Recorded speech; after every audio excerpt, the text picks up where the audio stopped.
Hey y'all, it's Caitlyn. I saw this on Amazon and I was like, this looks like a lot of fun. I asked the girls in the crafting chat if they thought this would be a fun video for me to do, and they were like, absolutely. So what I want to do, you'll notice that this says part 1 and that I'm releasing it on a Monday, which I usually don't. Monday, Tuesday, Wednesday, Thursday, and Friday of this week will be this calendar because there's no way I can do it in one video. So I'm going to divide it up by 5 days. But yeah, I just wanted to go ahead and do this. Maybe if you guys have kids, maybe this is something that you would want to do with them or have them do with each other if you have like multiple kids throughout the month of December. I think advent calendars are really fun and really playful. I actually have 2 that I'm going to be opening on Instagram and TikTok this year. So that's going to be fun. But yeah, so this is 24 Arts and Crafts Season Creations by the Purple Cow. And this is a small business. I found this on Amazon. And I'll tell you right now, the full price, it said it's $55. I would not have bought this if it was at the full price. It was on sale for $30. Because I just don't think the materials in there is going to justify $50. I don't know. I could be wrong. I've already kind of glanced through it a little bit, but let's go ahead and show you guys the main aspects here. So I don't know if it's up there, but you have all these little boxes with each of the days labeled on it. You have this additional envelope with additional items that couldn't fit in the boxes, and then you have your instruction booklet. Now I'll say one con for this thing right off the bat is that right on the front, or even on the back, it doesn't even say it on the back, there needs to be a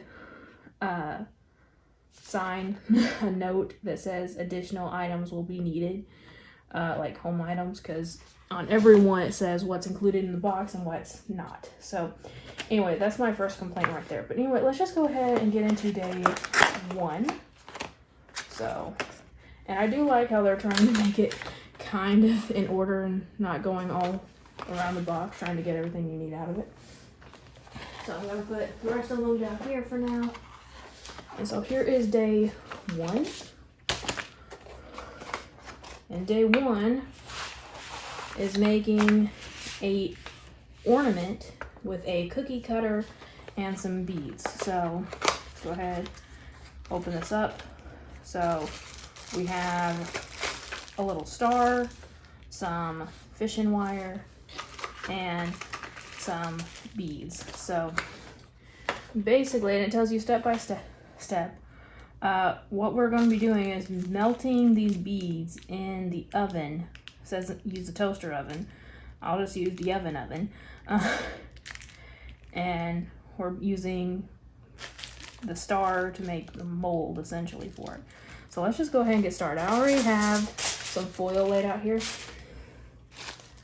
So step 1, turn on the oven. Baking pan with foil, yeah. Okay, so it says place the cookie cutter, and this is a pretty cheap cookie cutter. I'm just saying, it's very, very flexible. There, and then it says use a toothpick to make sure the beads aren't stacked. So let's just go ahead and do that real quick. All right, so I'm just gonna start pouring. May not need all the beads in there, and you really don't need a toothpick for this. A pencil would work too. But so they're showing to put all of them with the holes facing upward, so you don't want any of them on their sides apparently. That's actually good. I probably shouldn't have taken them and put them all in there. Let's go ahead and redo this. I can understand why you don't want it stacked. I don't think having them long ways rather than face up is gonna make that much of a difference, but apparently to them it does. So also my problem here is what's stopping the plastic from leaking, because this is just a cookie cutter on a piece of foil, and I'm already seeing a lot of gaps at the bottom where it's meeting the pan.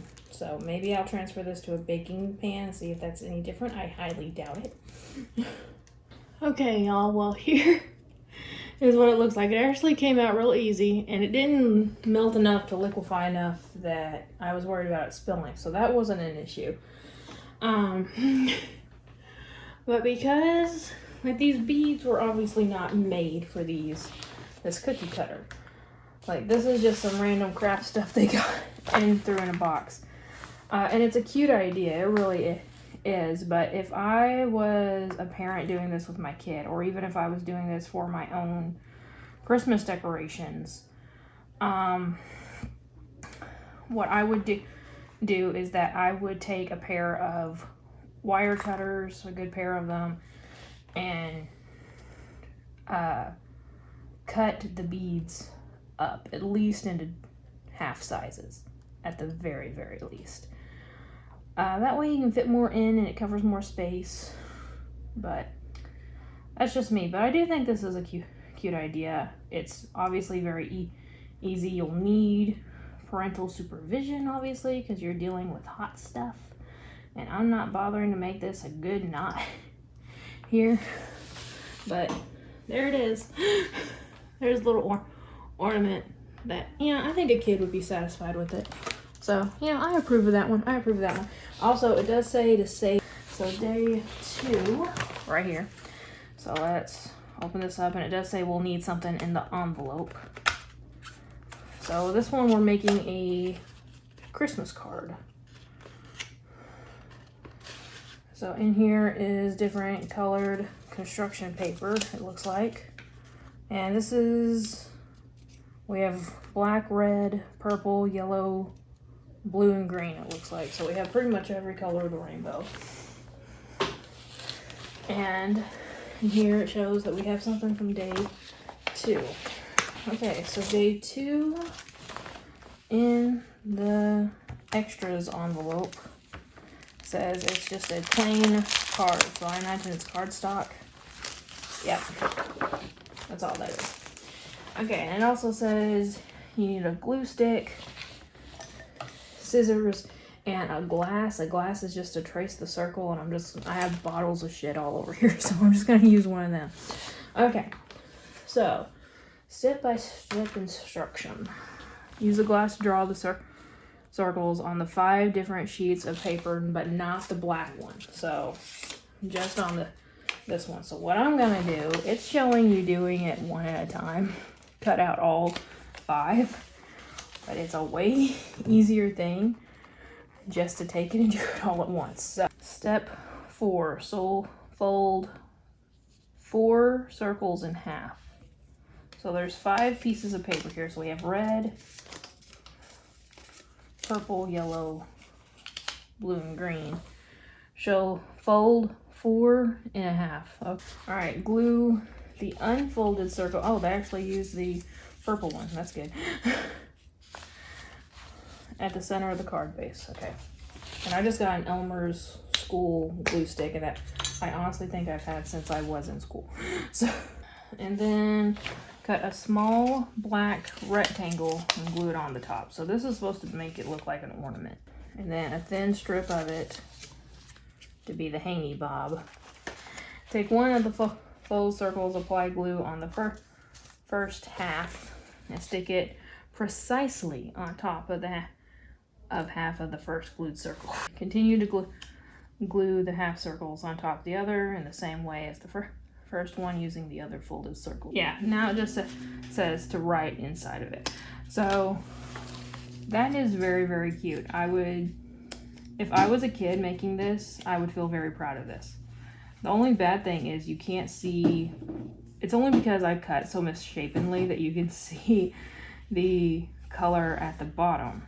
I would have, instead of putting 5 different colors, I would have put 4 and make a white background, because you're not going to be able to see this purple that I put down. See what I need for day 3 to get out here. Oh god, this is the one that we need to, I don't even know if I'm going to do this one. So this is one, it gives you, we'll go ahead and unbox. But basically what it is that you're making a goldfish. You're sewing together a goldfish and putting it in a plastic bag to make it look like one of those bags that you win at the carnival. So you got a lot of stuffing to make your plushy fish, your felt, your fishing wire. And this does have pins in it, so again, if you're wanting to do this with very little kids, keep in mind there are needles in some of these for the sewing ones. But yeah, that's what you're doing on this one. And I have very limited sewing skills. You know what? Let me just go ahead and try it. Never mind, we're not doing this one. Okay, guys. So first big issue we found with this kit. So here's all the stuff that's in the extras. Now we had the one for day 2 that we've already used. So here's day 24, day 7, day 5. This one here is day 14. This is day 9. And both of these are day 10.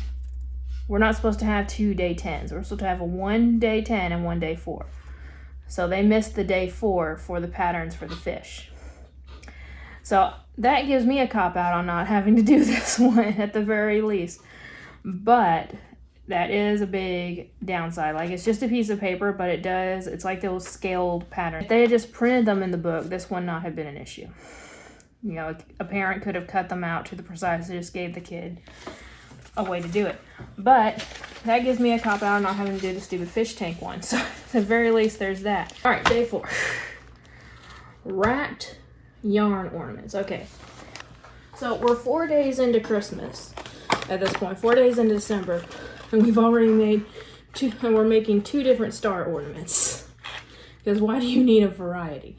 So we have fishing wire again, red yarn, more pins, so be careful, little ones,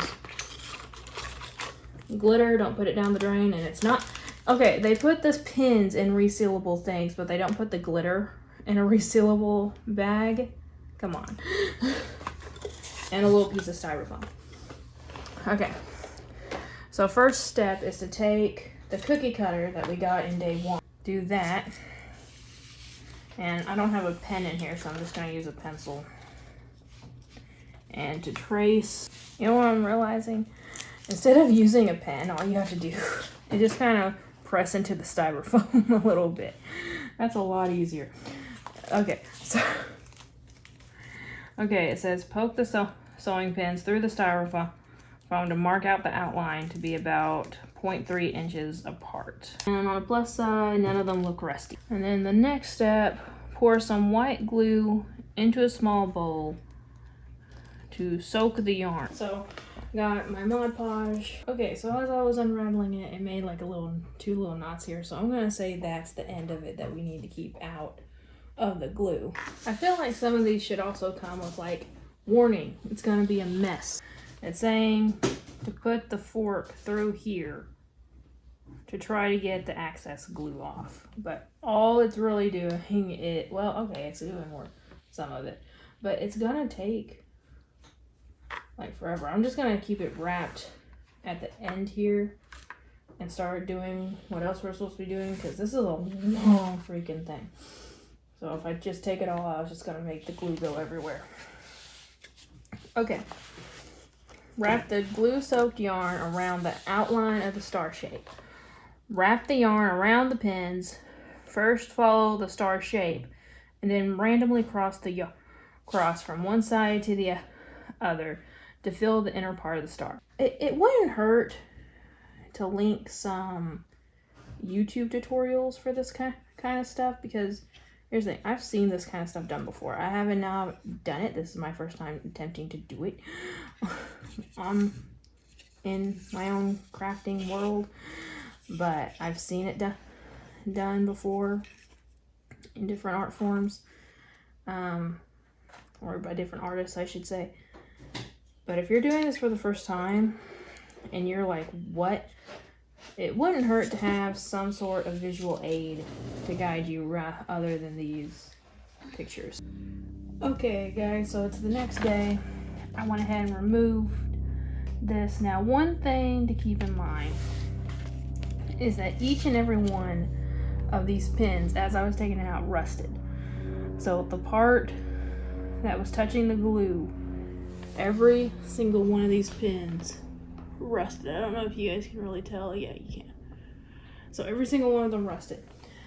So Again, with young ones, that's something to very much. The tips of them were fine because they were stuck in the styrofoam, but anything where the glue touched overnight is now completely rusted. So I just immediately went ahead and stuck them into the sides of the styrofoam to make sure they're not sticking to anything. And some pieces of styrofoam did still stick to here. You could probably pull them off if you really wanted to. But above all, you know, mine looks kind of like a wobbed mess. But if you did the string tighter in the beginning and maybe honestly use less yarn than what is given to you here, this could look pretty decent. All right, so day 5. We have Christmas tree table decoration. This looks fairly simple. We'll need the hot glue gun, so I'll have to get up and plug that in, but that's not gonna be a big deal. But let's go ahead and get day 5, and this will be it for today, guys, and we will start tomorrow's video at day 5, or day 6, right? If I can count. Okay, so we got more pins, and we got a little poof ball for the top, and then we have this. We will once again need something from in here. Let's see if it's actually here. Cut out with scissors the tree stencil from the paper, so we have to cut this out. So okay, so I have it cut out, and now place the stencil on the felt cloth. Position the stencil as far left as possible so you can use the felt for another tree. Okay, so they're wanting you to make more than one. But it also, wait a minute, is this 3 pieces or is it, yeah, these are 3 pieces. So it's showing, hang on, let me show you guys. Let's see. All right, so you can see here the stencil compared to the felt, right? See how big that is? So you could flip this over and do it again on this side is what they're talking about. Here, look at this and look at the stencil. No way in hell you're getting 2 trees out of this. It also says you can pin the stencil down. I'm not gonna do that. It probably would be easier, but I'm not gonna do that. I'm just gonna hold and cut. But I got all 3 cut here. Hold the 3 cloth and the tree cloth in half and glue each one of the pieces to the other. And another thing that I would do working with hot glue is provide like a popsicle stick or something so that the kids can mash this down. Like, yeah, it's not that hot here, but I would do it just in case, you know, you put a little bit too much glue and it leaks out the end. I would make it so that you have like a popsicle stick so the kids aren't using their fingers, or even mom and dad aren't using their fingers, or whoever the hell is helping you with this, grandma, aunt, uncle, whatever. So just a little observation. So there is the little doohickey, and then you just pop in this little, if I can get the damn bag open, pop open the little pom-pom on top. If I can get this bag open, good lord. And again, what I would have done, if this was my kit, what I would have done, instead of just giving 1 pom-pom for the very top, I would have given multiple pom-poms and been like decorated as the ornaments of the tree and put it all over, you know? That would be more fun to me than this. And if we're talking, again, regularly priced $55 kit, come on now. You're telling me you can't afford extra pom-poms? But there is day 5. Now, as the time of me filming this outro, I have not finished day 4 yet, the string ornament. I'm just gonna assume it came out okay. If not, then I'll bitch about it in that part. But so far, what I think about this kit, it's okay. I like the ideas in it. The fish one, the fish by itself, let me go ahead and show you guys. I didn't really show you really close up. So here's what you were making with the goldfish one.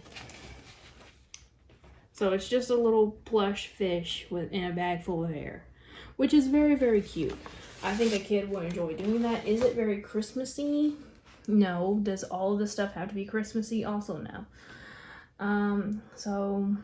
But I do feel like that's very random. But without that stencil being in here, it's kind of a dud. So again, I think a parent could do this, and if they have a website, that would be amazing as well. I don't know. So far though, this has been kind of fun. I would have loved this kit as a kid, you know, doing this crafting stuff. I imagine other kids do as well. But so far, out of the first 5 days, the 4 crafts that I was able to complete, I would give it probably a 7 on 10. Because what we've done so far is very easy. It's stuff that you have to have a parent to do so you can bond with a little bit. So far so good. Again, it's just mainly the stencils for the goldfish bag that is the problem. And remember, like always, y'all, it's a community, not a competition. And I will see you tomorrow for day 2, but day 6 through 10, whatever. See you later, guys. Bye.